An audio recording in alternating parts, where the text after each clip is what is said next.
نحمده ونستعينه ونستغفره ونعوذ بالله من شرور أنفسنا وسيئات أعمالنا من يهده الله فلا مضل له ومن يضلل فلا هادي له وأشهد أن لا إله إلا الله وحده لا شريك له وأن محمدا عبده ورسوله يا أيها الذين آمنوا اتقوا الله حق تقاته ولا تموتن إلا وأنتم مسلمون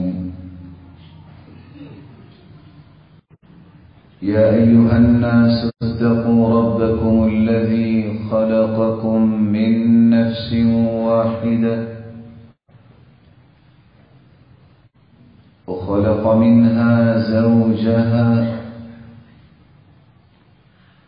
وبث منهما رجالا كثيرا ونساء واتقوا الله الذي تساءلون به والأرحام إن الله كان عليكم رقيبا يا أيها الذين آمنوا اتقوا الله وقولوا قولا سديدا يصلح لكم أعمالكم ويغفر لكم ذنوبكم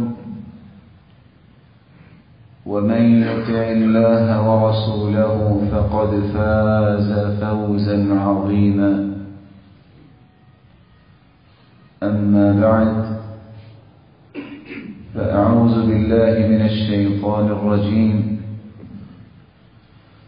وأنكحوا الأيام منكم والصالحين من عبادكم وإمائكم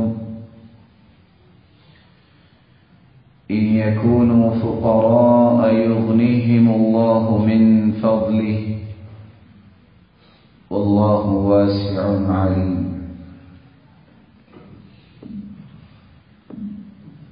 اللہ ذو جلال ہم سب کے خالق و مالک اور رازق ہیں، اس کا بے پناہ احسان ہے جس نے ہماری رشت و ہدایت کے لیے کائنات کی سب سے اعلیٰ ہستی محمد رسول اللہ صلی اللہ علیہ وآلہ وسلم کو ہادی و مرشد بنا کے بھیجا۔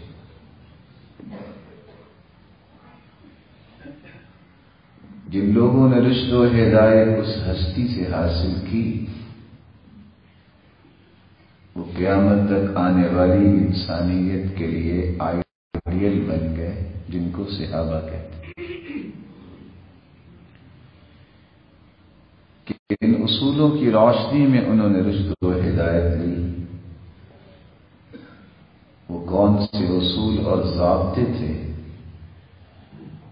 جن کی روشنی میں رسول اللہ صلی اللہ علیہ وسلم نے ان لوگوں کی میکنگ کی، ان کے افکار، نظریات، معاشرتی رویوں کی پیوریفیکیشن کی۔ ان میں سے ایک رویہ یہ تھا کہ ان کی معاشرتی زندگی کے تمام زاویوں کو صحیح رخ دیا۔ اسلام سے پہلے اس معاشرتی رویے میں تعلقات کے اندر اس قدر بے روی تھی کہ اگر کسی کا باپ فوت ہو جاتا تو بیٹا ہی اٹھ کے اپنی ماں کے سر پہ چادر ڈال کے کہتا یہ آج کے بعد میری بیوی۔ شریعت نے اس کو حرام قرار دیا۔ حیوانگی اس طرح کی تھی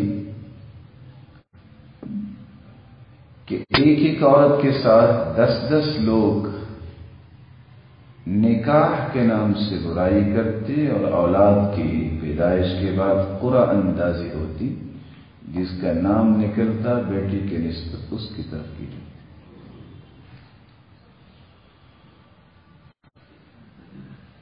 یہ حیوانگی یہاں تک پہنچ چکی تھی کہ اگر کسی کے اندر یہ جذبہ پیدا ہو جاتا کہ میں نے پہلوان اولاد لینی ہے، تو اپنی ہی عزت، اپنی ہی بیوی اس کو خود کہہ دیتا استبضعی من فلان، جاؤ فلاں پہلوان کے گھر چلے جاؤ، جب امید سے ہو جاؤ تو واپس آ جاؤ۔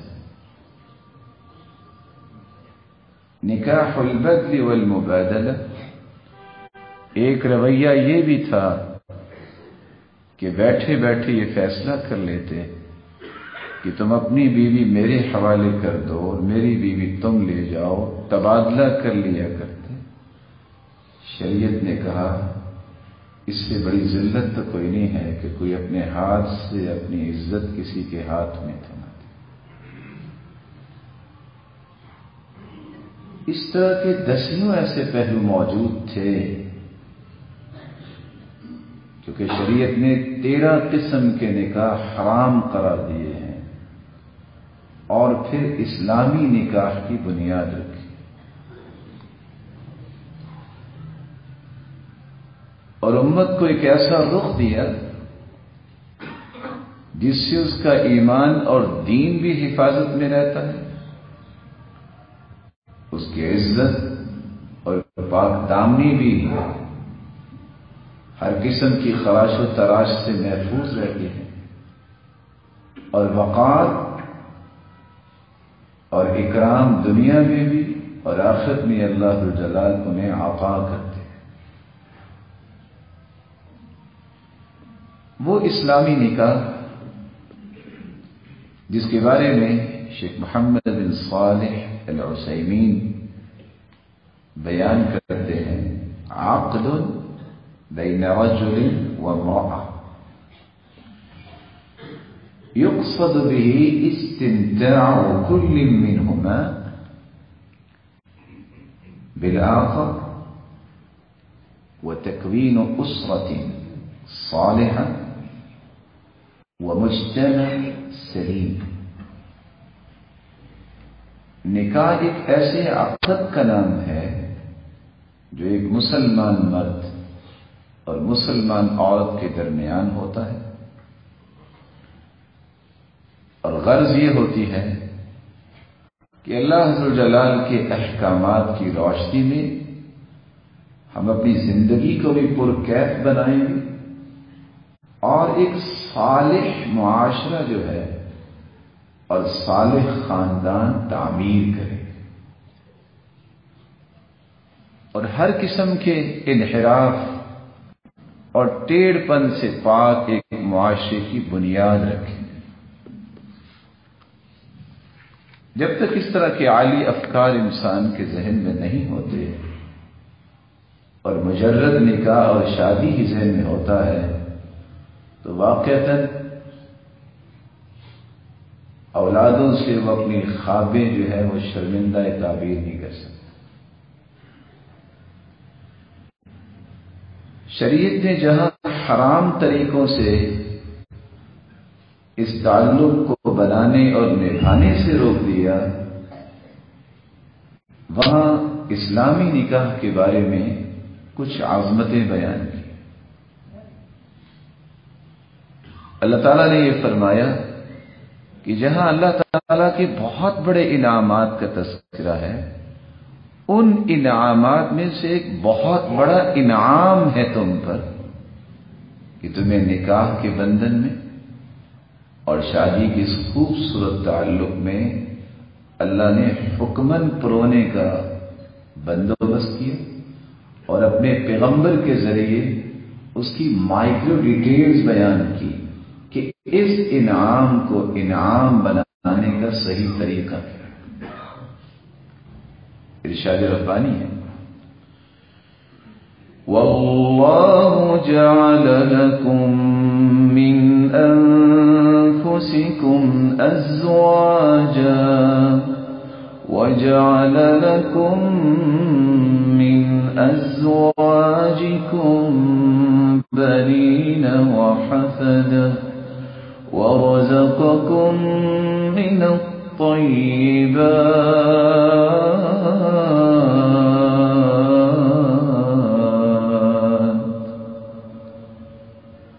اس کے انعامات میں سے ایک انعام یہ ہے کہ اس نے تمہیں شادی کے اس خوبصورت تعلق میں پرو دیا، پھر تمہیں اولاد سے اور آل سے اولاد سے بھی نوازا اور اولاد کی اولاد سے بھی نوازا، اور تمہیں پاکیزہ رزق دیا۔ علماء کہتے ہیں کھانا پینا ہی اکیلا رزق نہیں ہے، نیک اولاد دنیا کا سب سے قیمتی رزق ہے۔ اور دوسری روایت کے الفاظ بھی ہیں کہ ان من اولادکم، تمہاری اولاد جو ہے تمہارا کسب ہے، تمہاری ہی کمائی ہے۔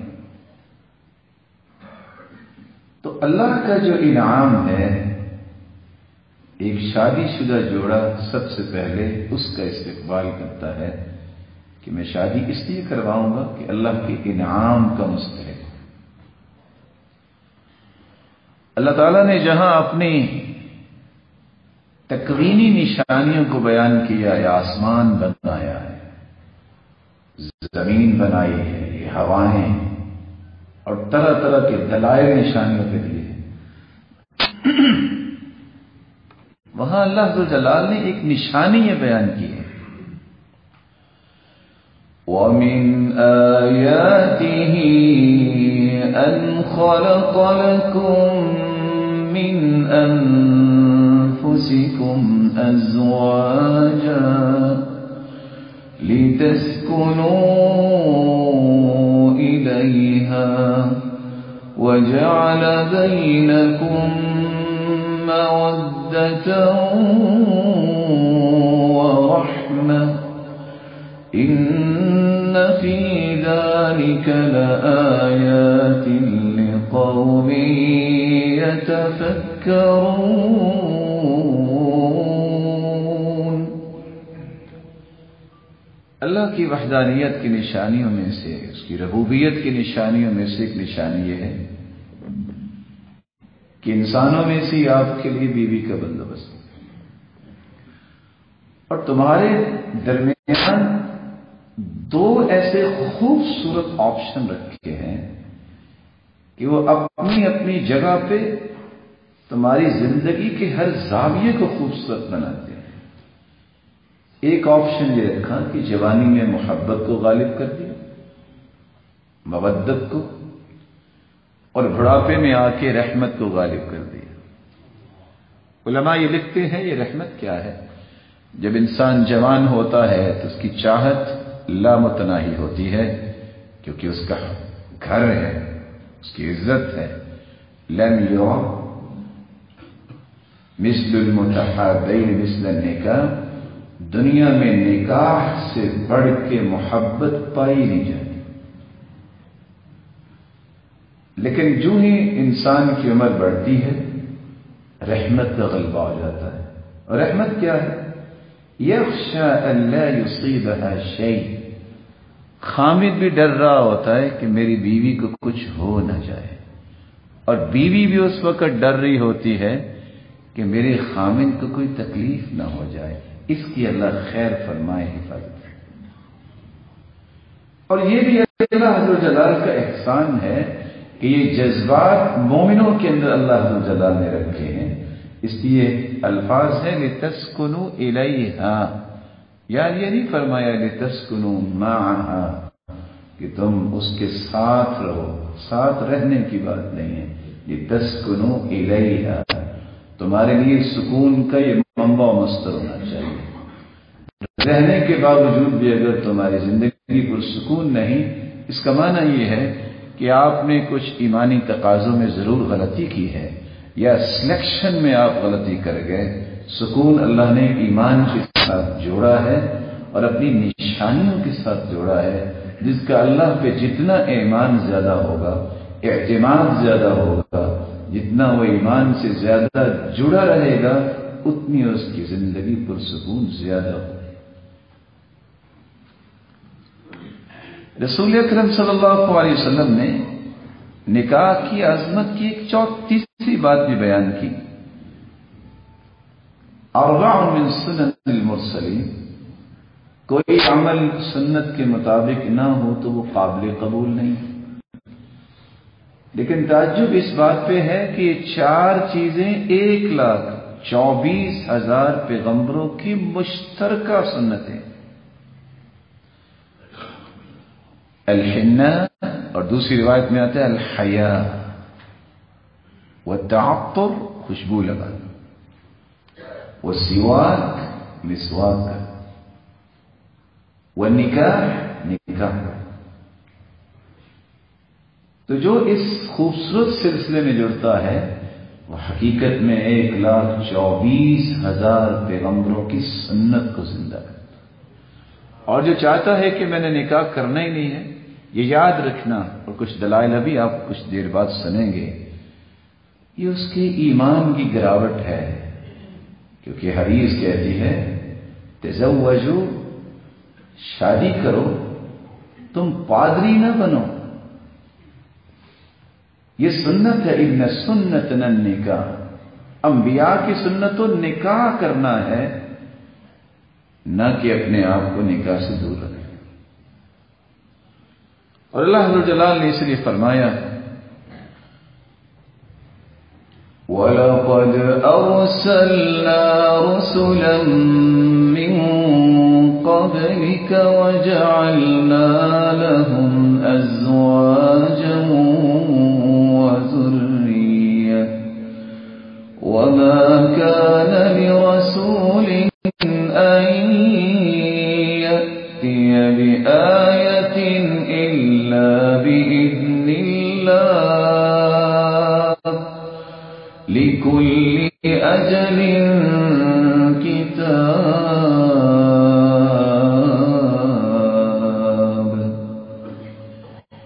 میرے محبوب، آپ سے پہلے بھی جتنے انبیاء آئے، ہم نے ان انبیاء کی شادیاں بھی کی اور انہیں اولاد سے بھی نوازا۔ اس سے پتہ چلا کہ انبیاء علیہم الصلاۃ والسلام، جتنے بھی انبیاء آئے،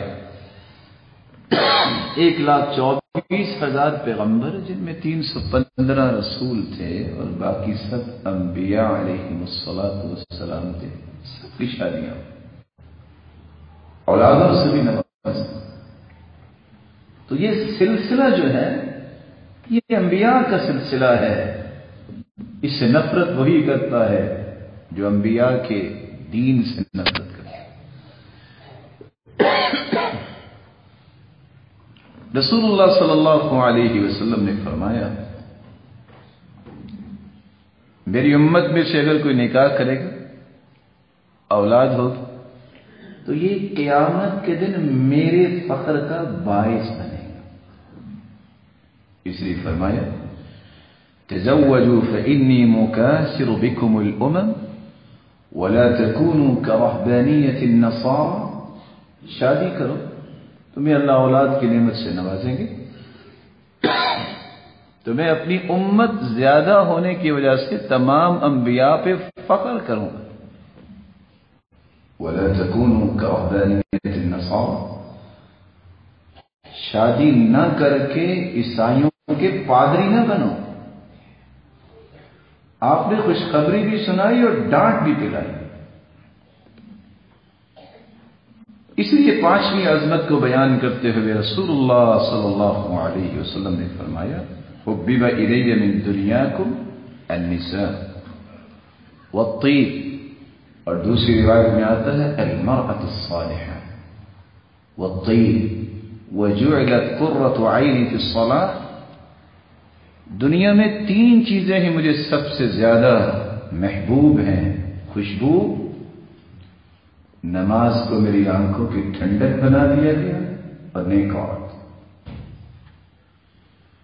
علماء یہ کہتے ہیں جس گھر کے اندر نیک عورت ہو، نماز کی پابند ہو، صفائی ستھرائی اور خوشبو کا اہتمام گھر میں ہو، گویا کہ اللہ ذوالجلال نے دنیا جہان کی خیر کو اس گھر میں جمع کر دیا. اور دوسرے الفاظ میں کہ اللہ کے رسول کی پسند کی ساری چیزیں اس نے اپنے گھر میں جمع کر. نکاح کی ایک چھٹی عظمت بھی شریعت نے بیان کی ہے. رزقہ اللہ امرأة صالحہ فقد اعانہ على شطر دینہ فلیتق اللہ فی الشطر الثانی. جس کو اللہ عز و جلال نیک بیوی عطا کر دیتا ہے، اس کا آدھا ایمان مکمل ہو گیا، بقیہ آدھے ایمان میں وہ اللہ سے ڈر جائے. تو گویا نکاح یہ نصف ایمان ہے.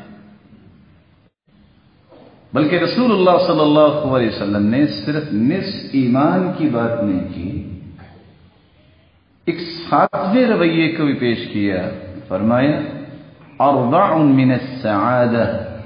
کسی بندے کو آپ دیکھنا چاہتے ہیں کہ سعادت مند کون ہے، خوش بخت کون ہے، خوش نصیب کون ہے، تو اس کی چند نشانیاں ہیں.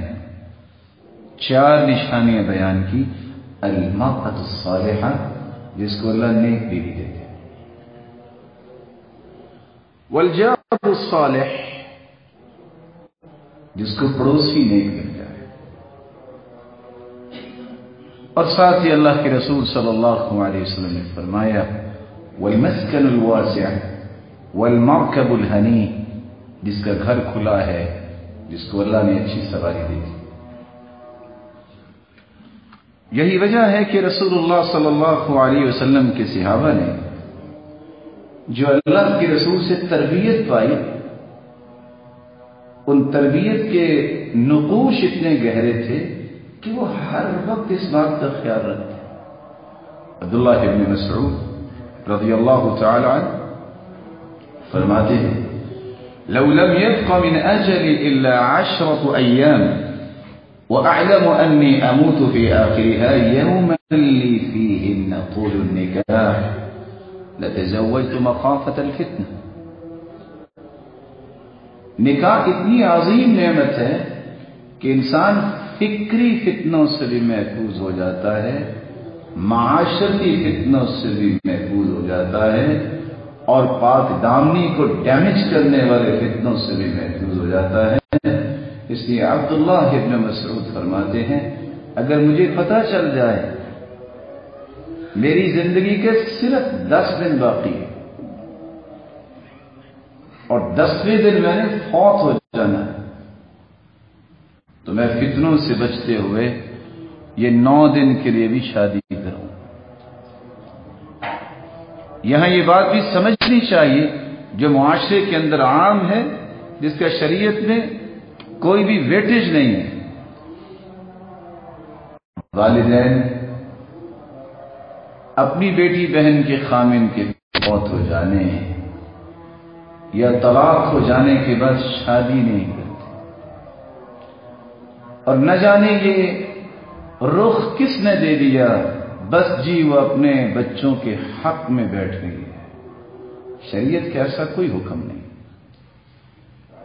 رسول اکرم صلی اللہ علیہ وسلم کی طرف نسبت کی جاتی ہے. مسند امام احمد کی روایت ہے، اللہ کے رسول صلی اللہ علیہ وسلم نے فرمایا کہ جو عورت صاحب منصب ہے، اللہ نے اسے خوبرو بنایا ہے، قیامت کا دن ہوگا اگر اس کا خامد دنیا میں نہیں رہا، وہ اپنے بچوں کے لیے بیٹھ جاتی ہے. حتی بانوا او ماتوا، جب تک بچے جوان نہ ہو جائیں یا فوت نہ ہو جائیں وہ شادی نہیں کرتی. تو قیامت کے دن جنت میں وہ میرے ساتھ ہوگی. یہ حدیث جب ضعیف ہے تو اس سے استدلال کیسا؟ امام احمد بن حنبل 10 لاکھ حدیثوں کے حافظ. کس طرح ان کی بیوی فوت ہوئی؟ شام کے وقت یہ کہا کہ میں آج شادی کروں گا کیونکہ میری زندگی گزر گئی ہے، آج تک مجھے خیال تک نہیں آیا اور میں شیطان کو موقع نہیں دینا چاہتا. دنیاوی رواج یہ بتاتے ہیں دین بگڑ جائے لوگوں کی باتیں یہ برداشت نہیں کر سکتے. مومن کہتے ہیں ٹکڑے ہو جائیں لیکن دین میں کمی برداشت نہیں کر سکتے. اللہ کے رسول کی سنت کی پرواہ کریں گے، ہم لوگوں کی پرواہ نہیں کریں گے. رسول اللہ صلی اللہ علیہ وسلم نے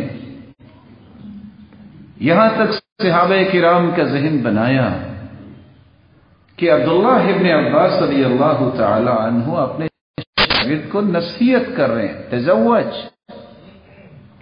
فإن خير هذه الأمة أكثرها نساء. تم شادی کرو. تم نے کیوں نہیں ابھی تک شادی کی؟ اس امت کا سب سے بہترین وہ ہے جس نے شادیاں زیادہ کی. نسبت کدھر تھی؟ رسول اللہ صلی اللہ علیہ وسلم. 3 صحابہ جب اللہ کے رسول کے گھر آئے یہ پتہ کرنے کہ آپ کی عبادت کے معمولات کیسے ہیں، جب دیکھا کہ تہجد اذکار اتنے معمولات ہیں تو ایک نے کہا کہ میں شادی نہیں کرواؤں گا، دین کے لیے وقف ہو جاؤں. دوسرے نے کہا میں نے آج کے بعد رات کو سونا ہی نہیں ہے، تہجد ہی پڑھتے رہنا ہے. تیسرے نے کہا میں روزہ ہی رکھتا رہوں گا. دیانتداری سے سوچنے کی بات ہے، روزے اور تہجد سے بڑھ کے کوئی نعمت ہے؟ دین کے لیے وقف ہونا ہے تو اللہ کے رسول کے طریقے کے مطابق وقف ہوئیے. اللہ کے رسول کو جب پتہ چلا وہ غصے میں آ گئے. فرمایا میں نے شادیاں بھی کی ہیں، میں رات سوتا بھی ہوں، تہجد بھی پڑھتا ہوں، میں روزے بھی رکھتا ہوں اور میں افطار بھی کرتا ہوں، نہیں بھی رکھتا نقلی روزے. ساتھ یہ فرمایا من راغب عن سنتی فلیس منی، جس نے میرے طریقے سے منہ پھیرا اس کا میرے ساتھ تعلق کوئی نہیں. تو یہ دین کا جھانسا دے کے پادریوں نے بھی ایسا کیا کہ بس ہم دین کے لیے وقف ہیں، ہمیں بچوں کی اور کسی کی ضرورت نہیں ہے. یہ محمد مصطفیٰ کا دین نہیں سکھاتا، یہ تمہاری اپنی کو غرض ہوگی یا کوئی فائدہ ہوگا، یہ دین کا حکم نہیں ہے. اس لیے رسول اللہ صلی اللہ علیہ وآلہ وسلم نے یہ فرمایا تھا عکاف بن بشیر کو وَإِن تَكَلَّمَ فِي هَذَا الْحَدِيثِ بَعْضُ الْعُلَمَاءِ تَزَوَّجْ وَإِلَّا أَنْتَ مِنَ الْمُزَبْذَبِينَ. شادی کرو وگرنہ منافقوں میں سے ہو جاؤ. رسول اللہ صلی اللہ علیہ وآلہ وسلم نے جب عکاف بن بشیر سے پوچھا کہ بتاؤ شادی شدہ ہو؟ کہا نہیں. کہا لونڈی ہے؟ کہا نہیں. کہا مال ہے؟ کہتے ہیں وَأَنَا مُسْلِمٌ بِخَيْرٍ. مال تو ہے. کہا إِذَنْ أَنْتَ لِإِخْوَانِ الشَّيَاطِينِ. پھر تو تم شیطان کے بھائی ہو. اب الشیطان تمرسون، تم شیطان کے چیلے بننا چاہتے ہو؟ تو یہ مزاج جو ہے یہ سراسر رسول اللہ صلی اللہ علیہ وسلم کے دین اور مزاج کے مخالف ہے کہ 40 سال ہو جاتے ہیں شادی نہیں ہوتی، نہ والدین کرتے ہیں. بسا اوقات یہ بیداری کا شکار اولاد خود ہوتی ہے. لیکن کتنا بڑا ظلم ہے اپنے بیٹے اور بیٹی کی شادی نہ کرنا، جب کہ اللہ نے اسے دانش مندی بھی دی ہے، عقل و فراست بھی دی ہے، مال بھی دیا ہے. اور آپ یہ سن کے کس طرح حیران ہوں گے، ایک عورت جو بیمار ہوئی جب آخری سانسوں میں چلی گئی تو کہا کہ باپ کو بلاؤ. اس کی گردن پہ ہاتھ رکھ کے کہا میں ایک دعا کرنا چاہتی ہوں، آمین کہو. کہا تم دعا کرو. کہا نہیں پہلے تم آمین کہو. آمین پہلے کہلوایا اور کہا حرمك اللہ من الجنہ کما حرمتنی من الزواج، اللہ تجھے جنت سے محروم کرے جس طرح تو نے پوری زندگی مجھے شادی سے محروم رکھا۔ معاشرے کے بگاڑ کا ایک یہ بھی سبب ہے کہ ہمارے نظریات بناوٹی ہیں، پاؤں پہ کھڑا ہو جائے تو پہلے سر پہ چلتا، اچھا نہیں ایسا ہو جائے۔ صحابہ کرام نے تو کوئی ایسے میز نہیں رکھے تھے، صحابہ کرام کے نزدیک میز جو تھے وہ یہ تھے جو نکاح کے مقاصد شریعت نے بیان کیا ہے کہ سنت کے اوپر عمل کرنا ہے۔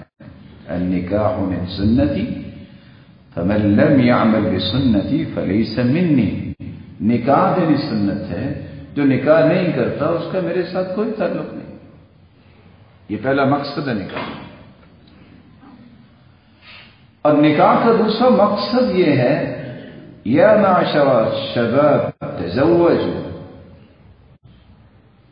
اے نوجوانوں، من استطاع منکم الباءۃ فلیتزوج، جس کو اللہ نے طاقت سے نوازا ہے اس کو چاہیے کہ وہ شادی کرے۔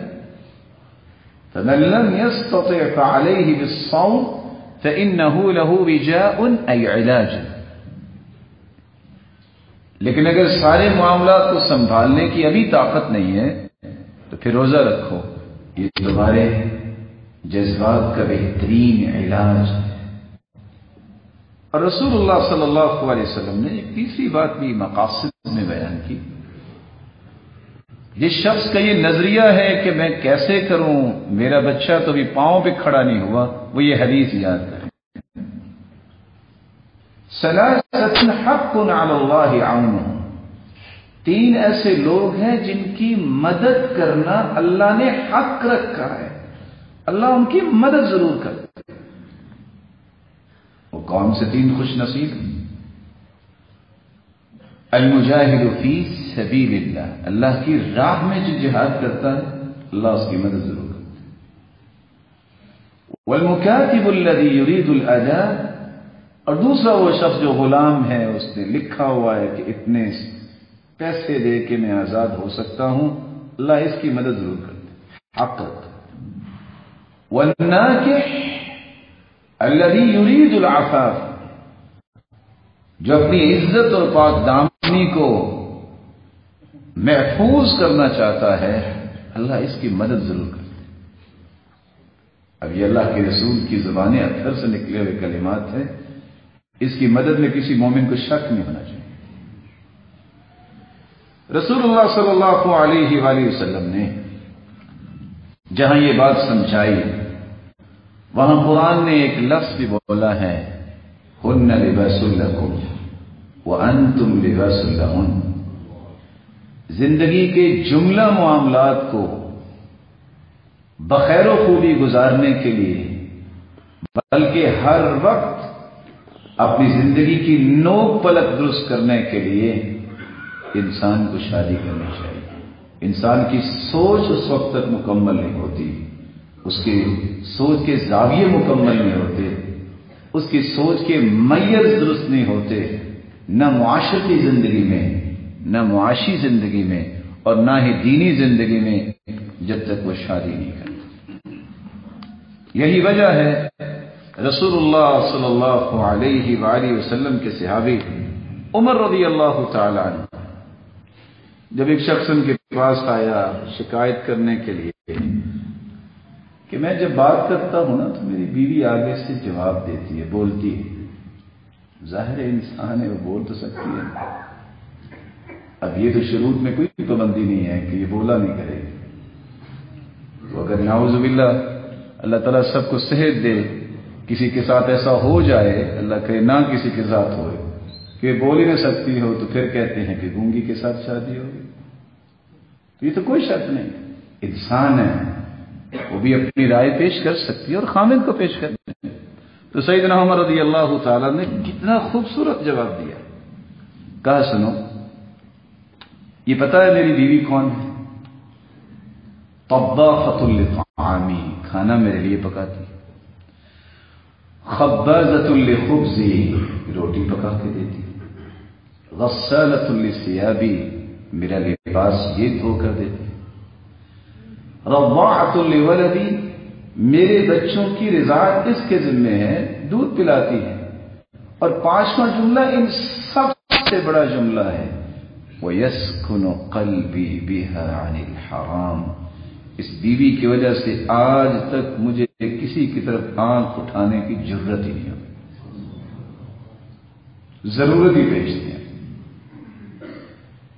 یہ چیز اگر کسی کو سمجھ آ جائے تو دنیا جہان کی نعمتیں ایک طرف ہے اور یہ نعمت ایک طرف ہے۔ اور حیرانگی کی بات ہے، اس لیے نیک لوگ جب عمرہ کرنے جاتے تو آج تو بناوٹی چیزیں بنی ہوئی ہے کہ پہلے چکر میں یہ دعا، دوسرے چکر میں یہ دعا۔ اللہ کے رسول سے کوئی ایسی چیز ثابت نہیں ہے۔ آپ جو بھی دعا کرنا چاہیں جس چکر میں وہ آپ کے لیے جائز ہے، لیکن سلف یہ دعا کیا کرتے تھے، اللہم املأ قلبی بحبها وافرغ قلبی بحب غیرها، یا اللہ میرے دل میں میری بیوی کی محبت ہی رکھنا، اس دل میں کسی اور کی محبت نہ ڈالنا، خالی کر دے۔ واملأ قلبها بحبی وافرغ قلبها بحب غیری، اس کے دل میں بھی میری محبت ہی ڈال، اس کے دل میں کسی اور کی محبت نہ ڈال۔ اس قدر یہ سینسٹیو چیز ہے کہ وہ امام ابن القیم کہتے ہیں، دنیا میں اگر کسی شخص کو آپ نے سعادت مند دیکھنا ہے کہ وہ سر کے بالوں سے پاؤں کے ناخنوں تک سعادت مند ہے، جس کو اللہ ذوالجلال نے نیک اور صالحہ بیوی عطا کر دی، یا کسی عورت کو نیک اور صالح خامد عطا کر دیا، جن کو ضرورت اور حاجت ہی نہیں ہے کہ وہ کسی کی طرف دیکھیں، تو دیکھ لو یہ ہے سر سے پاؤں تک خوش نصیب اور سعادت مند۔ اس اسلامی نکاح کا طریقہ کیا ہے؟ 3 فیزز ہیں، نسبت کرنا، نکاح کرنا، ولیمہ کرنا۔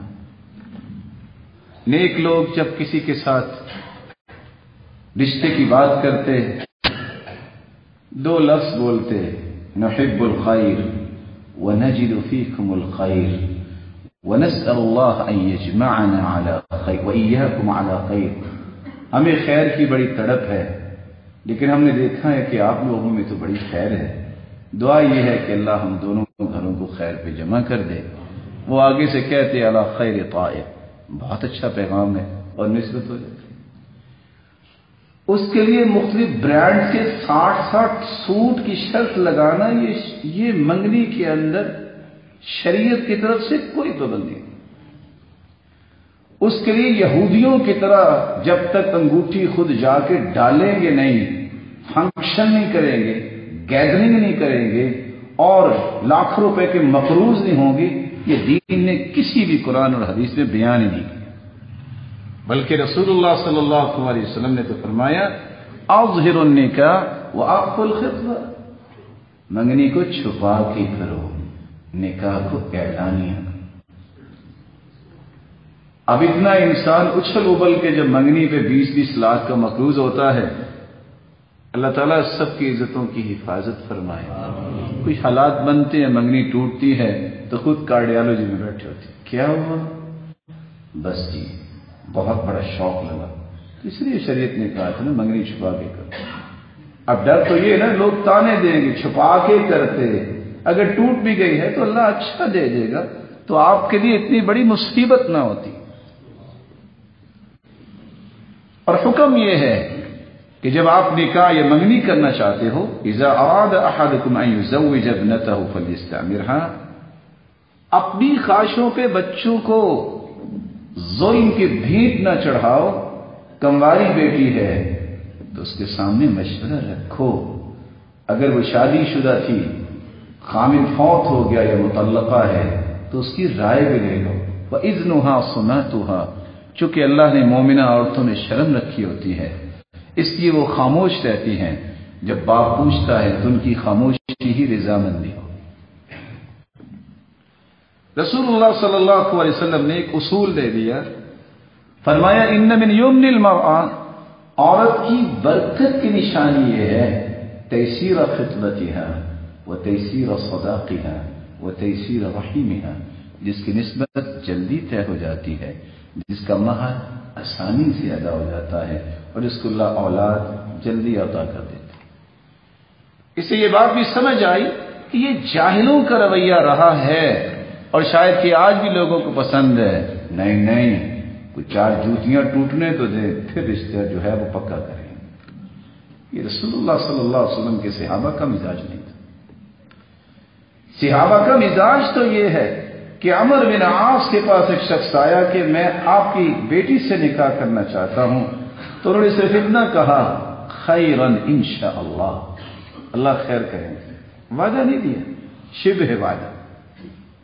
بے ہوش ہو گئے، ہوش میں آئے تو کہتے ہیں میں اگر زندہ رہا تو میں اپنی بیٹی کا نکاح ادھر ہی کروں گا، لیکن اگر میں فوت ہو گیا تو میری بیٹی کا نکاح ادھر ہی کرنا، میں نہیں پسند کرتا کہ قیامت کو اللہ کے سامنے پیش ہوں اور کہیں یہ معاملہ نکل آئے کہ تو نے وعدے کا الفاظ تو اس طرح کے بولے تھے، تو نے وعدہ پورا کیوں نہیں کیا، اس لیے میری بیٹی کا نکاح ہو رہا ہے۔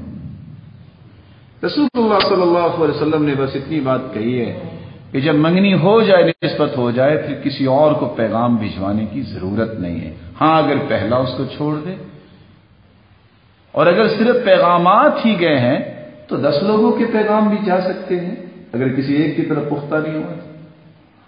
لیکن جب ہو جائے لا يخطب الرجل على خطبة اخی، کسی بھائی کی منگنی پہ منگنی کرنا شرعاً جائز نہیں۔ اگلا مرحلہ ہے نکاح کا۔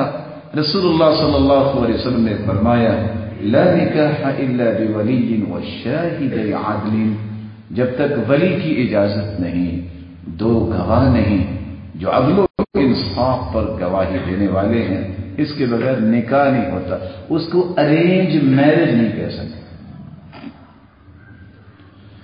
بلکہ فرمایا ایما امرأة نکحت بغیر اذن ولیها فنکاحها باطل باطل باطل، جو عورت اپنے ولی کی اجازت کے بغیر نکاح کرتی ہے اس کا نکاح باطل ہے، باطل ہے، باطل۔ اور تیسری روایت نے تو یہ دروازہ ہی بند کر دیا، لا تزوج المرأة المرأة ولا تزوج المرأة نفسها فإن الزانية التي تزوج نفسها، کوئی عورت کسی عورت کا نکاح کرنے کی مجاز نہیں ہے، اور نہ ہی کوئی عورت اپنا خود سے نکاح کروانے کی مجاز ہے۔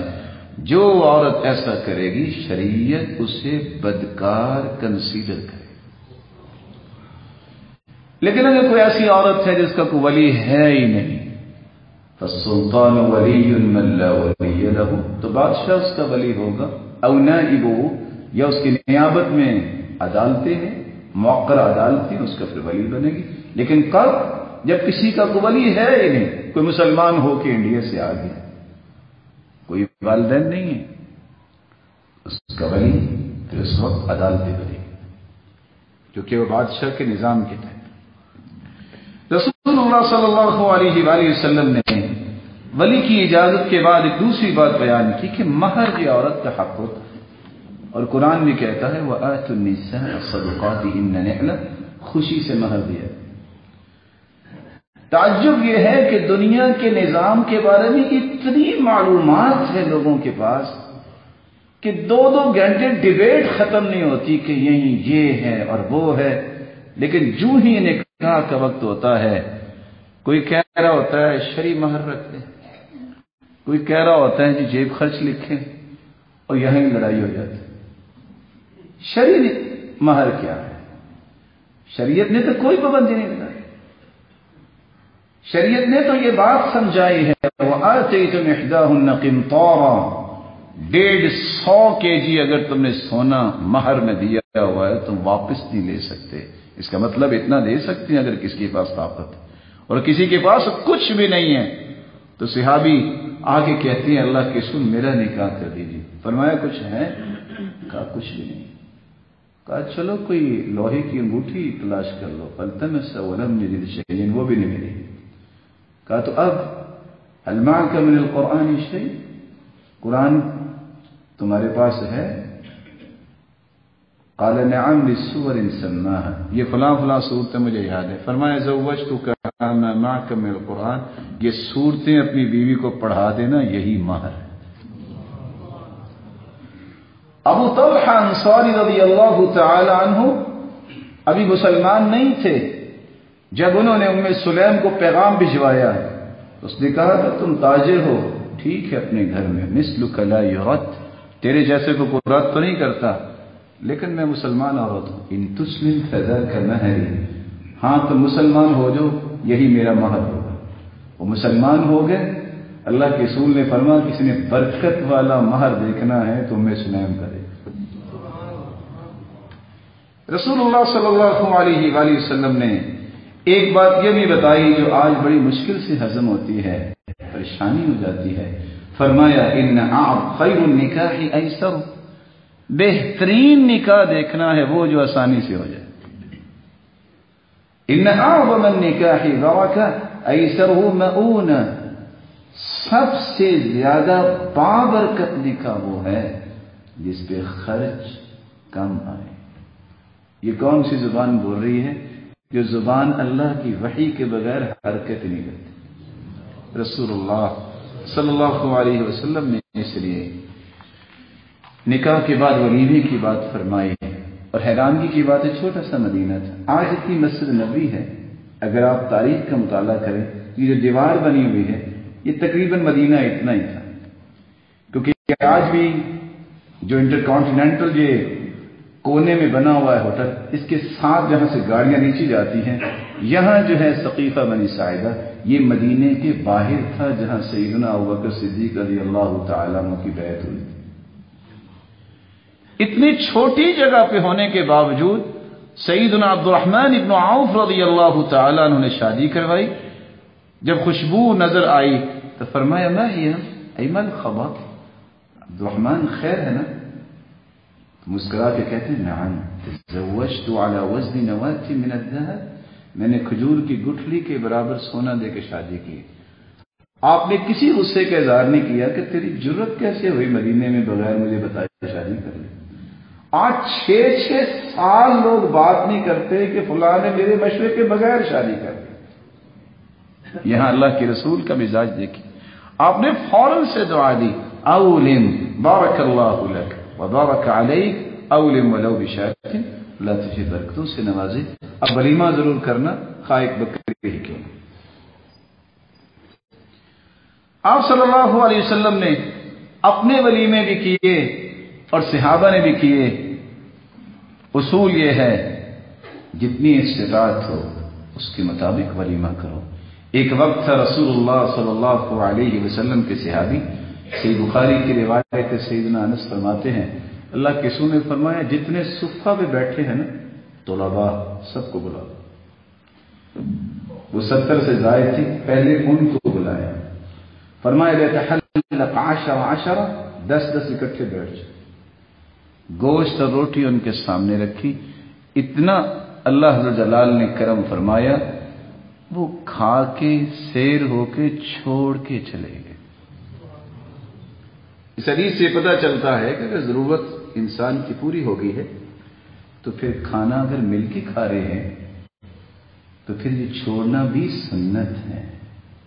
جب آپ اکیلے خود سے ڈالتے ہیں تو پھر سنت یہ ہے لِيَسْلِتْ أَحَدُكُمُ الصَّحْفَ، پھر آپ پلیٹ کو صاف کریں، لیکن جب اکٹھے بیٹھے ہوں تو پھر چھوڑنا بھی سنت ہے۔ وہاں کسی کے پیچھے مت لگیے جو کہتا ہے سنت کو صاف کرے، سنت صاف کرتے ہوتے برتن صاف کرتے ہیں، اور وہ بھی ضرورت پوری ہو جائے تو پھر آپ چھوڑ دیں۔ اپنے آپ سے دشمنی لگانا یہ کوئی دانش مندی نہیں ہے، اور نہ ہی یہ ضروری ہوتا ہے کہ انسان اس نیت سے کھائے کہ زندگی کا آخری کھانا ہے، نہ جانے اس کے بعد موقع ملے کہ نہ ملے۔ شریعت نے اس میں بھی اصول دیا ہے کہ جب کھانا کھانے لگو تو پیٹ کے 3 حصے کرو نا، وَثُلُثٌ لِطَعَامِ وَثُلُثٌ لِشَرَابِ وَثُلُثٌ لِنَفَسِ، ایک کھانے کے لیے، ایک حصہ پینے کے لیے اور ایک سانس لینے کے لیے۔ لیکن جو زیادہ آج کل پڑھے لکھے وہ کہتے ہیں تینوں حصوں کو کھانے سے تو بھرو نا، پانی تو دائیں پہ آ ہی جانا، سانس کی کون سی بات ہے آئے نہ آئے۔ یہ مزاج نبوی نہیں ہے، مزاج یہ ہے کہ اپنی صحت کا خیال کرو۔ اس لیے شریعت نے کہا کلو واشربو، کھاؤ اور پیو۔ ولا تسرفوا، اسراف نہ کرو. یہ اسراف آپ کے دین کو بھی بگاڑے گا اور آپ کی دنیا کو بھی بگاڑے گا. اور ایک دوسرے موقع پہ اللہ کے رسول صلی اللہ علیہ وسلم نے ولیمہ کھلایا تو 3 چیزوں کا. صحیح مسلم کی روایت ہے، التمر والعقد والسمن.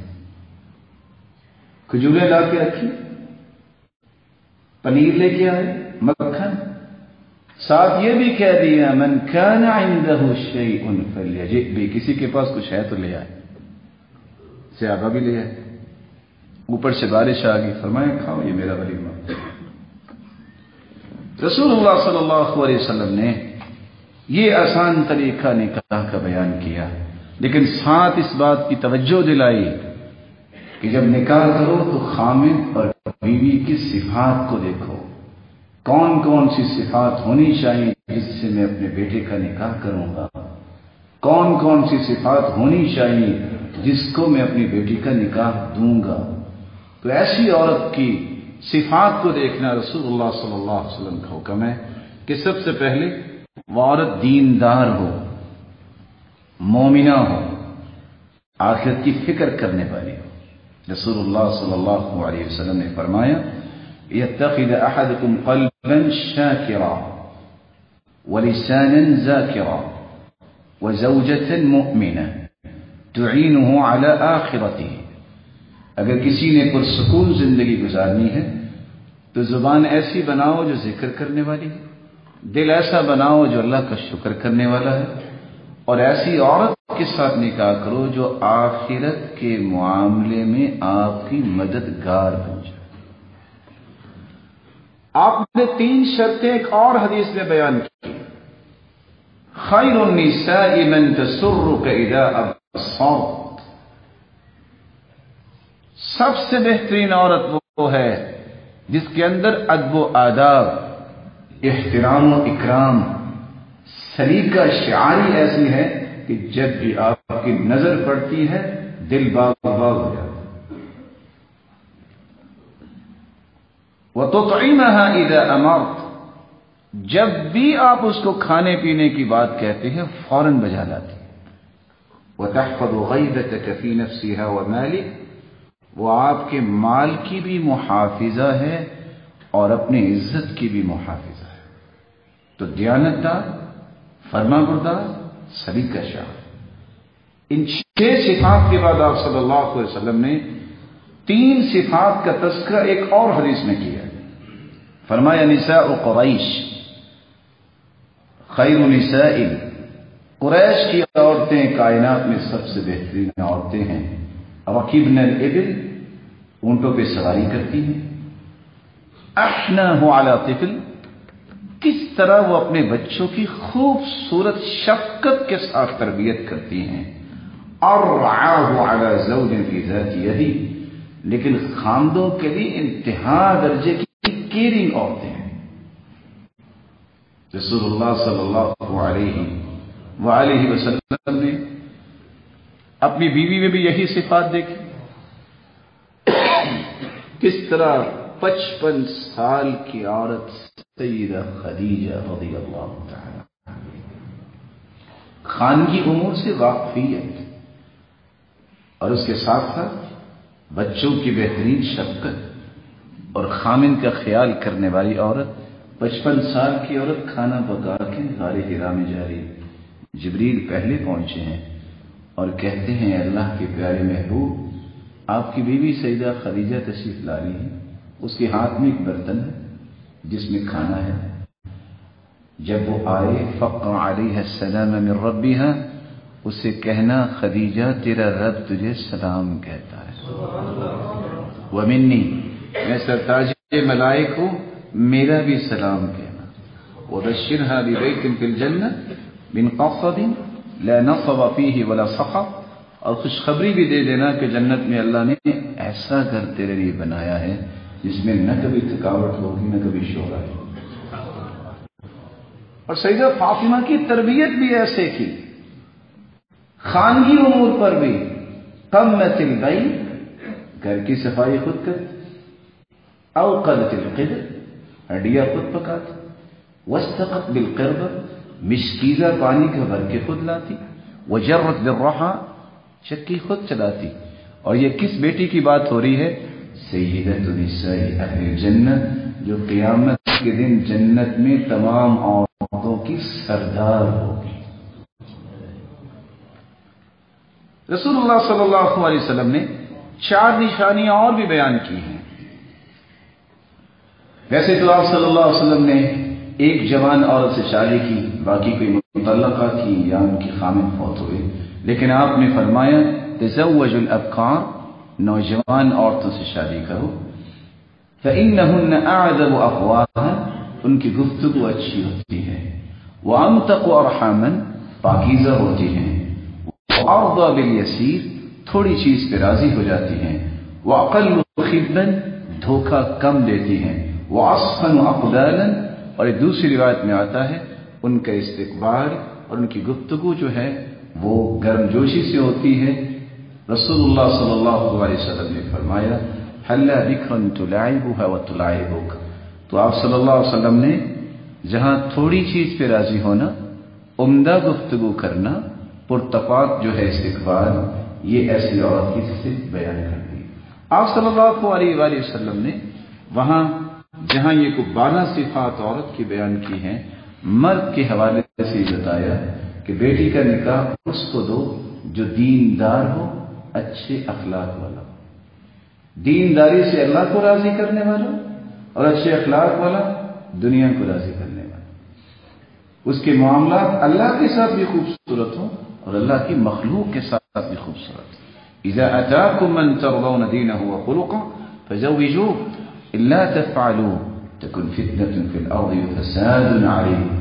جب کوئی ایسا انسان نکاح کا پیغام لے کے آئے جس کا ایمان تمہیں پسند ہے، دین پسند ہے پہلی بات، اور دوسرا اس کا اخلاق پسند ہے، تو اپنی بیٹی کا نکاح اس کے ساتھ کر دو.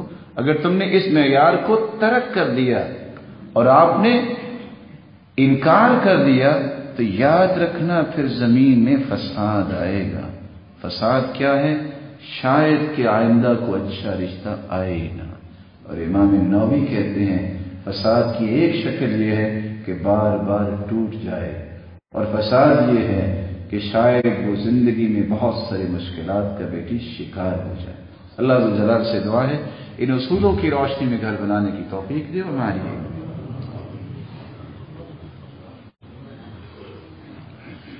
الحمد لله على إحسانه والشكر له على توفيقه وامتنانه. أما بعد، جس شخص کے ساتھ بیٹی کا نکاح کرنا ہے اس کی تیسری صفت یہ دیکھنی چاہیے کہ وہ دینی اور دنیاوی معاملات میں کیا وہ میری بیٹی کے ساتھ کھڑا ہوگا. رسول اکرم صلی اللہ علیہ وآلہ وسلم نے دعا دی ہے رحم اللہ رجلا قام من اللیل، اللہ رحمت فرمائے اس انسان پہ جو رات کو اٹھتا ہے تہجد کے لیے، بیوی کو بھی اٹھاتا. اللہ کے رسول اکیلے تہجد نہیں پڑھتے تھے. قومی یا عائشہ، عائشہ اٹھو تم بھی تہجد پڑھو. آپ آواز دیتے ایقظوا صواحب الحجرات، ان حجروں والیوں کو، مومنوں کی ماؤں کو اٹھائیے. کتنے خزانے اللہ نے اتارے ہیں اور زمین پہ کتنے فتنے آئے ہیں. تہجد پڑھیں. تہجد انسان کو فتنوں سے بھی بچاتی ہے اور خزانوں کا مالک بھی بناتی ہے. دنیاوی اعتبار سے ساتھ کھڑا ہو. لا يدخل الجنت بخیل، بخیل جنت میں نہیں جائے گا. اس لیے سلف کہتے تھے بخیل کو بیٹی نہیں دینی، کیونکہ اس نے جنت میں جانا نہیں ہے تو اکیلی بیٹی کیا کرے. اس لیے حکم دیا 4 دیناروں کے بارے میں فرمایا 1 دینار اللہ کی راہ میں دو، 1 مسکین کو دو، 1 گردن آزاد کروانے میں، 1 بیوی کو. اعظم اجرا الذي انفقته على اهلك، اللہ کی راہ کتنی پیاری ہے. مسکین کو دینا کتنا عظیم کام ہے، گردن آزاد کرنا کتنا بڑا کام ہے. فرمایا جب کھاتے کھلیں گے تو سب سے زیادہ اجر والا وہ دینار ہوگا جو اپنی بیوی کی جائز ضرورت پہ آپ نے. رسول اللہ صلی اللہ علیہ وسلم نے ایک چوتھی شرط بھی لگائی کہ اس کے پاس یہ صلاحیت بھی ہو کہ وہ اپنے گھر والوں کا خیال رکھ سکے. بیوی کا رازدان ہو اور اس کی پاک دامنی کا محافظ ہو. ان من اشر الناس عند اللہ منزلۃ یوم القیامہ، بدترین دنیا کا وہ شخص ہے جو اپنی بیوی کے پاس جاتا ہے پھر اس کے راز دوستوں اور لوگوں تک پہنچاتا ہے. اس سے بدترین انسان دنیا میں کوئی نہیں. رسول اکرم صلی اللہ علیہ وسلم نے یہ بھی فرمایا اس کی صرف یہ ہونی چاہیے وہ اتنا غلط مزاج والا نہ ہو، اکھڑے مزاج اور متکبرانہ زندگی گزارنے والا نہ ہو کہ وہ کبھی زندگی میں اپنی بیوی کی تعریف ہی نہ کرتا، بلکہ بیوی کی تعریف کرنے والا، اس کو آن کرنے والا ہو. خود رسول اللہ صلی اللہ علیہ وآلہ وسلم کا طریقہ کیا تھا؟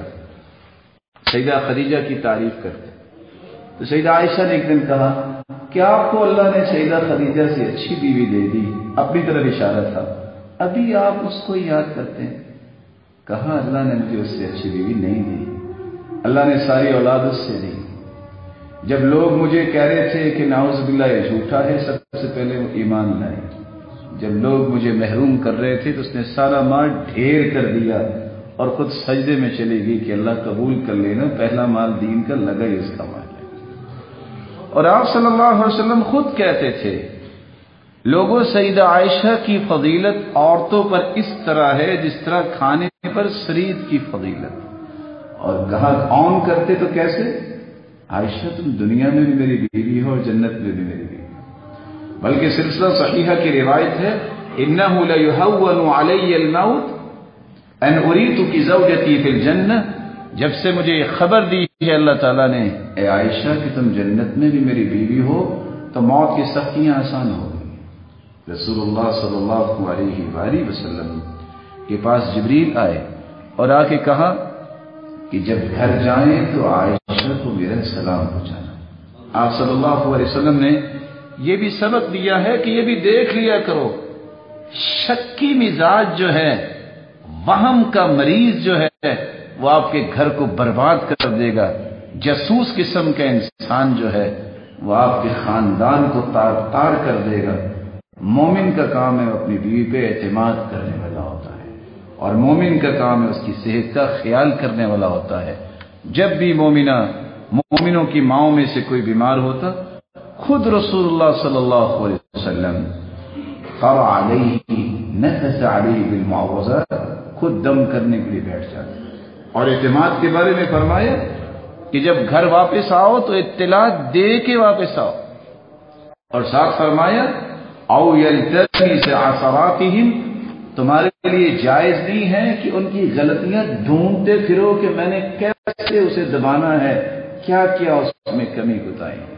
اس بات سے میں نے فرمایا اگر اس میں ایک دو کمیاں ہیں تو آپ میں کتنی کمیاں ہیں، اس کے باوجود بھی اس نے قبول کیا ہوا ہے. رسول اللہ صلی اللہ علیہ وآلہ وسلم نے فرمایا اور عمل سے دکھایا کہ آپ دلجوئی کرنے والے تھے. سیدہ عائشہ کھیل رہی ہوتی بچیوں کے ساتھ، بچیاں دوڑ جاتی جب اللہ کے رسول آتے، آپ پیغام بھیجتے کہ واپس آؤ، جب فارغ ہو جائیں تو پھر آپ جائیں. اللہ کے رسول صلی اللہ علیہ وسلم اپنی بیوی کو سواری پہ سوار کرنا چاہتے ہیں، آپ نیچے بیٹھے ہیں، اپنا گھٹنا پیش کیا ہے کہ یہاں قدم رکھو اور سواری پہ سوار ہو جاؤ. اور شاید کہ یہ روایتیں سننے کا موقع نہیں ملتا، یا شاید اس سے کیوں گریز کیا جاتا ہے کہ جب سیدہ سعودہ رضی اللہ تعالی عنہ ایک ایسے اونٹ پہ بیٹھی کہ قافلے سے لیٹ ہو گئی، یعنی اونٹ آ رہے تھے تو سب سے پیچھے ان کا اونٹ، تو ان کو یہ فیل ہوا کہ اللہ کے رسول پہنچے سامنے اور میں نہیں پہنچی ابھی تک، اونٹ میرا اتنا کمزور ہے، رونے لگ گئی. رسول اللہ صلی اللہ علیہ وآلہ وسلم کے صحابی کیا کہتے ہیں؟ فجعل رسول اللہ يمسح بيديه عينها ويسكتها، آپ اپنے مبارک ہاتھوں سے سیدہ سعودہ رضی اللہ تعالی عنہ کی دلجوئی کر رہے، انہیں خاموش کر رہے اور ان کی آنسوؤں کو صاف کر رہے. رسول اللہ صلی اللہ علیہ وسلم نے ایک صرف یہ بھی بیان کی کسی چھوٹی سی بات کو پہاڑ بنانے والا شخص نہ ہو. بعض لوگوں کی عادت ہوتی ہے لا يفرق مؤمن مؤمنا ان كره منها خلقا رضي بها آخر، کسی مومن کو کسی چھوٹی سی بات پہ گھر نہیں توڑنا چاہیے. اگر ایک کمی ہے تو یاد رکھنا اس میں اچھائیاں بھی ہیں. خیرکم خیرکم لأہلی وانا خیر لأہلی. بہترین تم میں سے وہ ہے جو اپنی بیوی کے معاملے میں بہترین ہے اور میں اپنی بیویوں کے معاملے میں بہت بہتر ہوں. اللہ تعالیٰ ان اصولوں اور ضابطوں کے تحت گھر بنانے کی توفیق دے، اور جو گھر بن چکے ہیں اللہ ان کو مثالی گھر بنا، جو بننے والے ہیں ان کو بھی اپنی خصوصی رحمتوں سے نواز. وآخر دعوانا